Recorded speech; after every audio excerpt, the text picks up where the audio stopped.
শ্ৰদ্ধাৰ অসমবাসী ৰাইজ, আমাৰ চৰকাৰে কাৰ্যভাৰ গ্ৰহণ কৰা দিন ধৰি সমাজৰ বিশেষকৈ দাৰিদ্ৰ সীমাৰেখাৰ তলৰ জনসাধাৰণৰ কল্যাণৰ হকে বিভিন্ন গুৰুত্বপূৰ্ণ কাৰ্যব্যৱস্থা গ্ৰহণ কৰি আহিছে।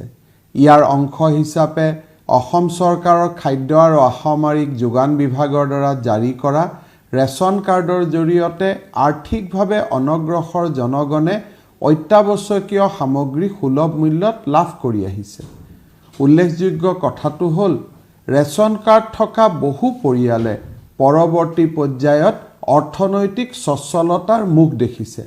সেইসকলৰ মাজৰ বহুজন মানৱদৰদী লোকে আমি জনোৱা আহ্বানৰ প্ৰতি সঁহাৰি আগবঢ়াই ইতিমধ্যে নিজৰ নিজৰ ৰেচন কাৰ্ডসমূহ আৰ্থিকভাৱে অনগ্ৰসৰ লোকসকলৰ স্বাৰ্থত পৰিহাৰ কৰিছে।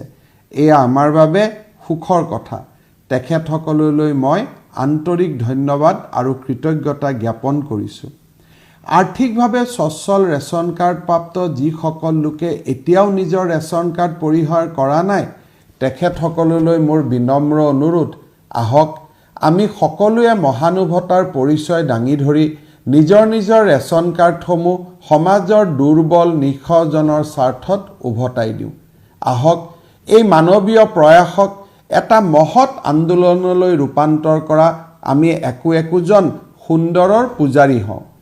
এই পটভূমিত মই স্মৰণ কৰিব খোজোঁ আনন্দ চন্দ্ৰ আগৰৱালাৰ সেই পংক্তি, য'ত মানৱীয় প্ৰমূল্যবোধৰ প্ৰতিফলন ঘটাই তেওঁ কৈছে, গাই গোটা পেটে ভঁৰাল নহবা লোকৰ দুখলৈ চোৱা, মানুহৰ সেৱা মানুহৰ পূজা পবিত্ৰ বৰত লোৱা। আহক আমি কবিতাৰ সেই মৰ্মবাণীক উপলব্ধ কৰোঁ। বহুত বহুত ধন্যবাদ।